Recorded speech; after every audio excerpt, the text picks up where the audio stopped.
হতে চলেছে। আসুন সামনে আসুন। 18 বছর পরে আপনার মিসেসের গর্ভে বাচ্চা বসেছে, বাচ্চার হার্টবিটে চলে এসেছে।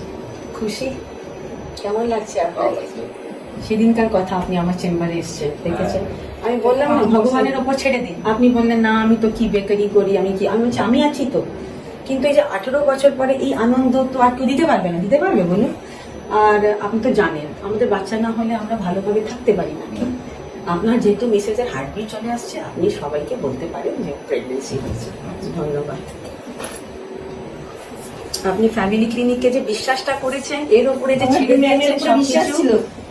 এর জন্য আজকে আপনি এত কুইক রেজাল্ট পেয়ে যাচ্ছেন। আপনি দেখেছেন আমরা কি তাড়াতাড়ি করেছি। 3 মাসের মধ্যে ম্যাম আমি তোমাকে তাই বলেছিলাম, আমি যখন ফাইল বানাচ্ছিলাম একটাই কথা বলেছিলাম, যদি আমার মতন এগো 3 মাসের মধ্যে আপনার রেজাল্ট হবে। খালি বলবে না কিছু, কাজটা তো ভালো করে করতে দাও, তারই আজকে রেজাল্ট। হার্টবিট যেহেতু এসে গেছে, আপনি সবাইকে এই খবরটা দিতে পারেন। ঠিক আছে।